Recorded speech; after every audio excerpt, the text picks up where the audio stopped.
Oh boy, it's been a while, but we can actually say that NASCAR is back. Well, in a week, it will be. 2 months of no racing is only part of what we've endured. We actually probably should thank the people who are currently on the front line, helping, saving lives every day. So we could probably reach the point where we are with cars getting back on track. But you guys are also to thank here, as well. You're having to social distance, stay at home, due to the fact that you can't do everything you want to do, and taking this new normal so we can get back to the normal we were 2 months ago. But until then, let's just enjoy the fact that we have NASCAR back and every little thing we can celebrate during that. I'm All Gas TV, and in today's video, we're going to go ahead and just go over what has happened in the 2 months prior to this 2 month hiatus and what we can expect here between now and what I'm assuming is the Phoenix finale in November. Let's get into the video. Every motherfucker over there wanted to damn fight me, and I was damn hot. Now we have to go all the way back. The way back to February when the season got it going. Speed Weeks was eventful to say the least. Had a bunch of highs and a low we fans hope to have never have to feel again. The Busch Clash gave us the feeling that the season could be a disaster, but it only took a couple of days for that to just disappear. The rest of the speedways were fantastic. Dual races where we actually have to care for, be interested in drivers racing in. Granted, they were probably some of the slower cars in the field, but there was cars actually trying to race their way in. A truck race that was, it's a truck race, so you're going to see some cautions in there. But you had an amazing finish at the end. A finish where, if it went the other way, I think some people will still be celebrating it to this day. That race was won by Grant Enfinger, but Jordan Anderson was right there. Just a few inches too short. The Xfinity race, you can only do what you can with the Xfinity Series race. It put on a good show. Noah Gragson finally, after 40 some races he's done in the Xfinity Series, has got his first career win, and he burned it down in style. But now, let's get on to the main event, the Cup Series race. And oh boy, was that interesting. Our 45th President of the United States, Donald J. Trump, was there. He did some campaigning pretty much there and gave a speech, met some drivers, signed Haley Deegan's helmet. So many things happened while the president was there. That might have helped into the delay we had originally. Some people blame this for its later start time, not its noon Eastern start time, 11 a.m. Central Time. It would be 9 a.m. on the West Coast start time, which I'm going to have to agree. Let's get racing back to like the 11 a.m. slot, noon at least slot, so we can compete with other sports going here on out. And with that delay, we came into a red flag situation before the race even started. Cars were on track. I believe they were given the one to green, and then they get a up, up, up, up, up. Rains in the area. Pull the cars off the track. It rained. There was a delay, and the buzzkill was gone. Dale Jr. literally was all of us in the stands, as he was literally like, looked defeated and like, come on, let's just get going. And, well, we were able to actually get going, but we only ran 20 laps before we had another rain delay. And this rain delay pretty much just canceled it to Monday. And it rained on and off. We get reports from Bob Parkhurst and other Jeff Gluck and other Twitter personnel of NASCAR on pit road saying drivers have been told to come back to the track. Nope, nope, covering the cars back up. Cars uncovered. Oh no. Well, and it finally had one final downpour, and NASCAR's like, we better go and just race Monday night. It was about a 4 o'clock start time, and it's just having like that 2012 feeling where we go Monday night racing for the Daytona 500. Great racing all day led to a third stage that was caution filled like the past couple 500s, and set up a finish that could have been amazing, was amazing, and also really scary. The first time in my whole entire time watching NASCAR, 15 years if I have to tell you that, I thought I literally watched someone die on track. And I'm thankful that didn't happen. I'm glad that Ryan Newman was able to walk away from that crash with head injuries that currently haven't been discussed, and it was the outcome we wanted. We didn't want to leave the 2020 Daytona 500 like we left the 2001 Daytona 500. Our heads down low, fans crying, this and that because we lost a driver to some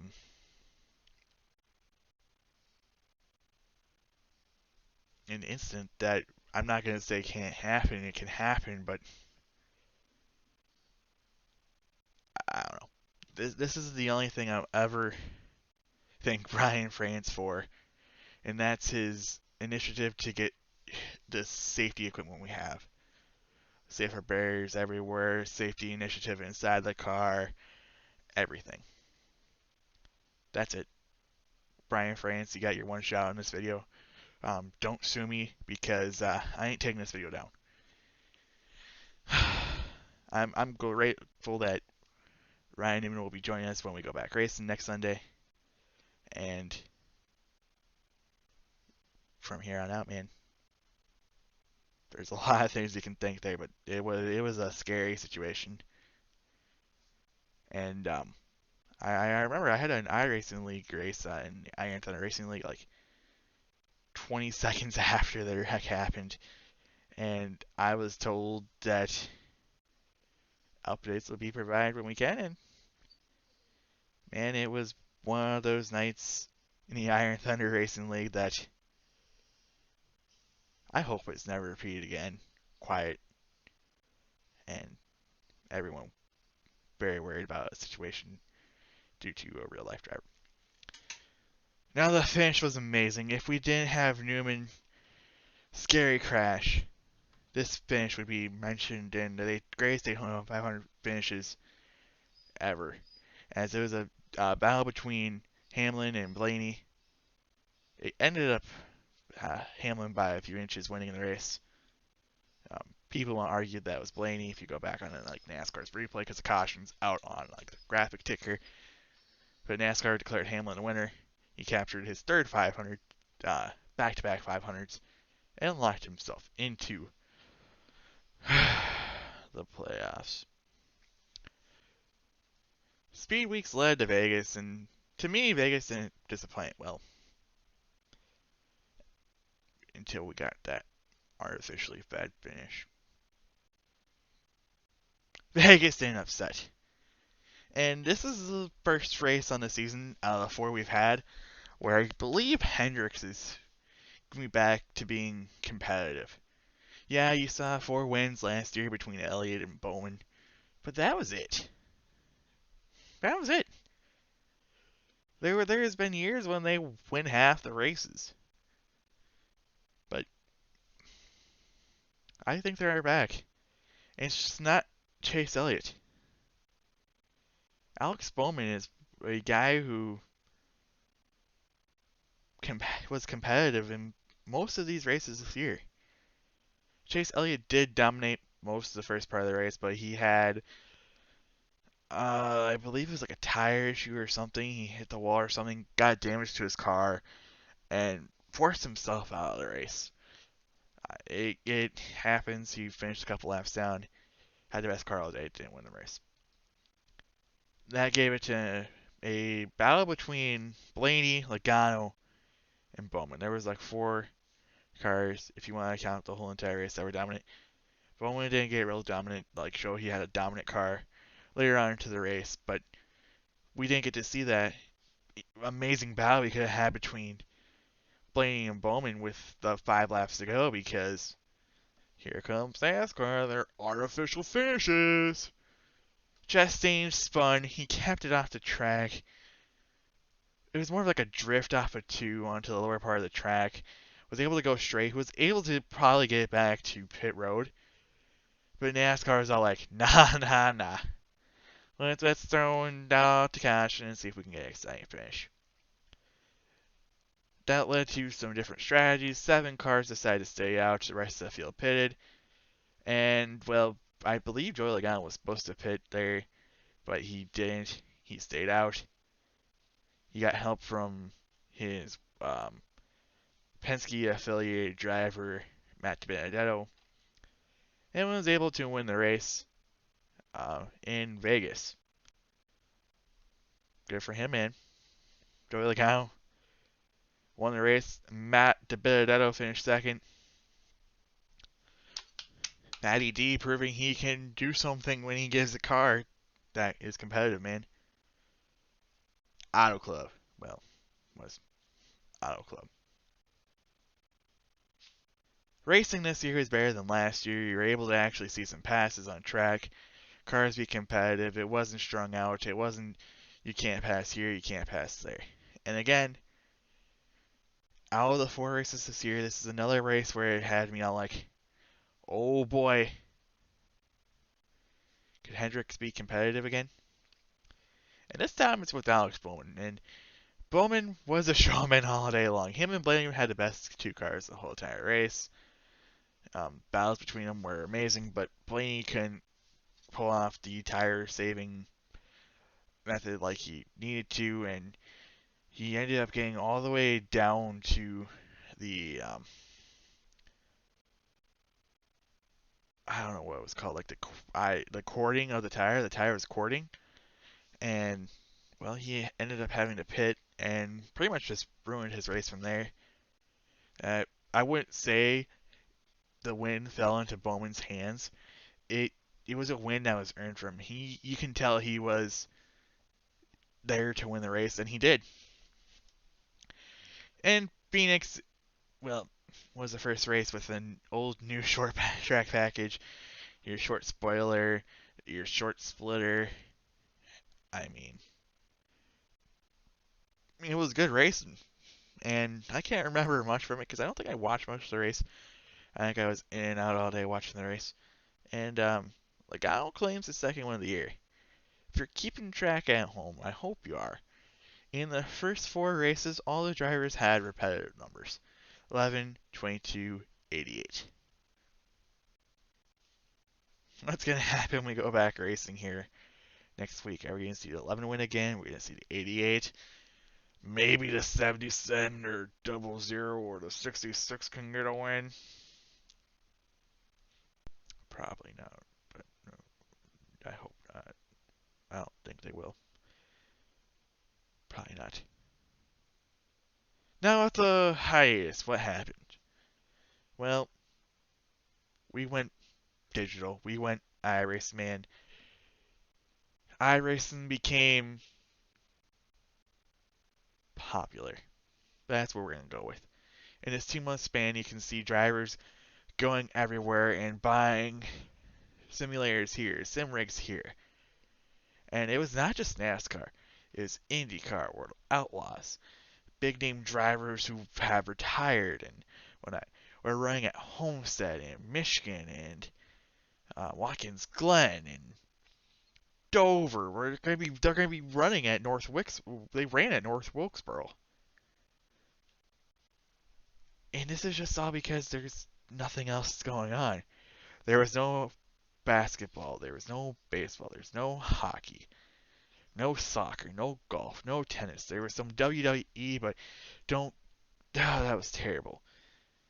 This is the only thing close to actually being close to the real thing. And it also has caused some people, a person in particular, to lose his ride. Kyle Larson, Easter Sunday, Sunday night, Landon Castle was holding an event at um,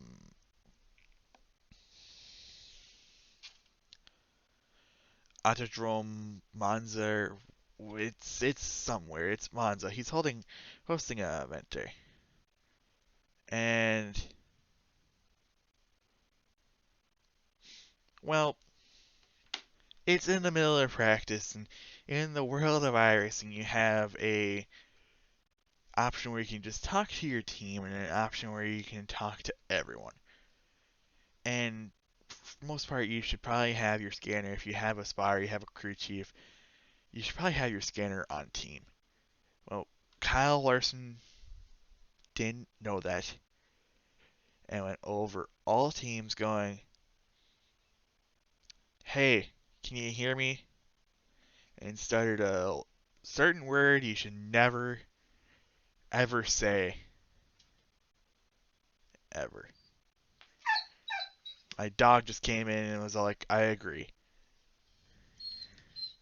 Right. Anywho, you can't see her, but I hope we can get through this video. Anywho, it was heard on streams that had 2,000 viewers, 1,000 viewers.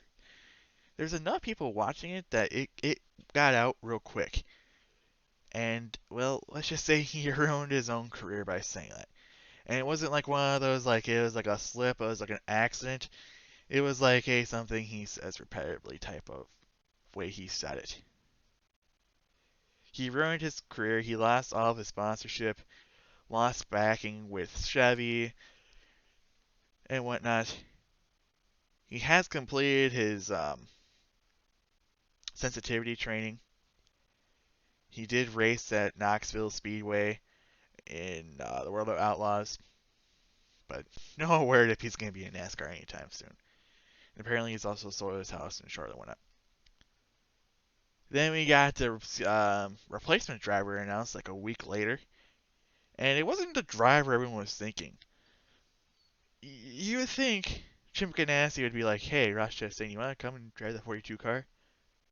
Well, he has a deal with Roush to continue to drive for Roush, and he's also got the Kaulig Racing 10 car where he's competing full time for a championship.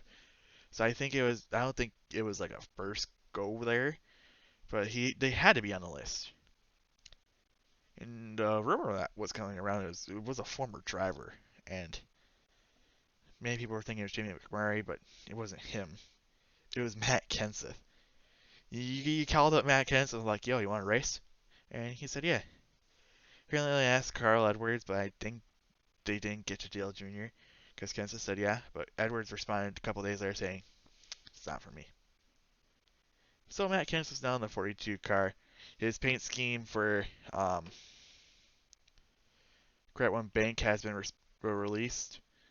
No news on McDonald's, if McDonald's is going to come to him, Advent Health and whatnot. But Kenseth is going to be in the 42 car. And the schedule has been released for the first couple races back. We're going to see a race next Sunday, the 17th, at Darlington. There's going to be an Xfinity Series race on like the 18th, or on the 19th. On the 20th, they're going back to Darlington. And then that will lead us to going to Charlotte for the Coke 600.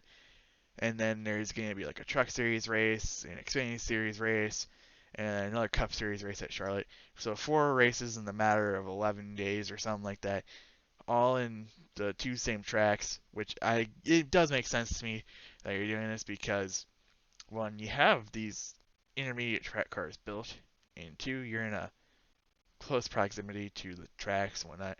You don't have to travel far. Nascar did announce that Chicagoland, Sonoma, and the Richmond Spring Race will not be happening. Um, So we did see Jimmy Johnson run his last race in California. Potentially could not see. I wasn't thinking Chicagoland, but with the current situation makes sense. And Richmond won. There had to be something that got canceled, man. That puts it back on next week. We're at Darlington. They've been looking for like official sponsors and whatnot. No one's stepped up yet that I know of. Race is gonna be 293 laps long. Um, we're gonna see Newman back in the 6 car. Kenseth's gonna be in the 42, and we're gonna have real life racing back next week. Thank God. Something that can make us feel a bit normal. And that's it. That's all I got to really catch you up on. I might have missed some things, but it's only been 2 months of you sitting at home without an internet.